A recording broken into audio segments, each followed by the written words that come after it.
This section here is the monitoring section on the SRM. Its job is to allow you to control the speakers and the headphones, and also what you're listening to through those things. So the first section we have here is the actual selection buttons to allow you to select what to listen to. So currently we're listening to the PGM or program output, which, if you remember, is what this green line of buttons here is for, and it's usually the station output.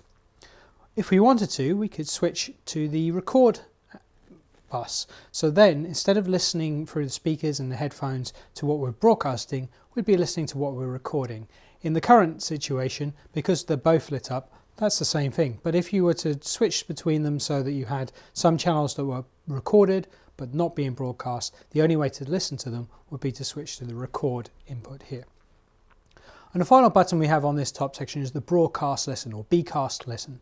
And this is usually an input to allow us to listen back to something that's being broadcast. In a lot of our studio packages, we don't wire this to anything, but if you had a compressor, for example, or some type of audio processor, often you would wire the output of that audio processor back into broadcast listen. So you could compare what's being sent on the program bus with what's coming out of the processor. Next up, we've got volume controls. Really simple. If you follow this line down, you can see that this section here is controlling the speakers. This section here is controlling the presenter headphones, and this section here is controlling the guest headphones. And on this particular package, the SR3, the guest headphones is also wired to the headphone sockets on the back of the unit. So the volume control here just allows you to turn up or down speakers, presenter's headphones, guest headphones. Also built into the SRM, we actually have a level limiter for the headphones, so that the volume can only go to a certain level, after which it won't go any louder. That's been preset, although there is a little adjuster on the back if you need to adjust it. And basically what that means is, if you were to turn the volume right up and turn trims up, it would get to a certain volume, which is actually quite loud, but then after that it would just distort and wouldn't get any audibly louder. This is to help protect the hearing of presenters. Next up, we've got the auto pre-fade buttons. Now, we saw earlier how the pre-fade could be used to listen to something with the fader down.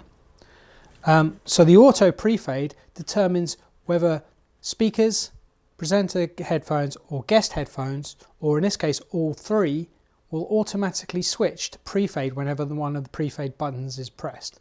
So let's say, for example, we turn off the speaker but leave the headphone auto pre-fades on. What that means is, when we play a track,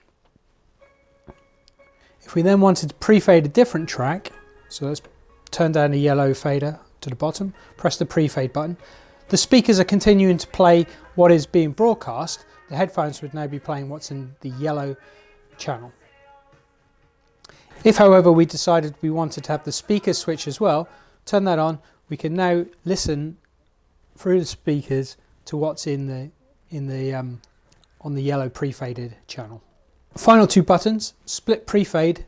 What this does, if you push this button, when we go into pre-fade mode, through the presenter headphones only, you would hear the main output, the program output on, or whatever's selected up here in fact, in the left hand ear, and then your right hand ear would hear whatever's being pre-faded. So it allows you to hear both what's broadcasting and what's being pre-faded at the same time in a single pair of headphones.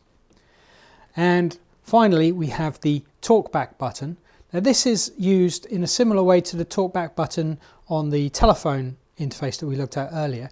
Basically what this does is, when we push that button, it automatically makes mic 1 live to the guest headphones. So if you've got guests and they're sitting with their headphones on listening to the music, and you need to talk to them to warn them that the track's ending or whatever you want to do, rather than have to wave your arms manically to get their attention, you can just push the talkback button, and in the guest headphones the music will actually drop down in volume, and this mic 1, will become live. But bear in mind that you don't have to do anything with the mic there. As soon as you push that mic becomes live to the guest headphones. So you also have to watch what you're saying, of course.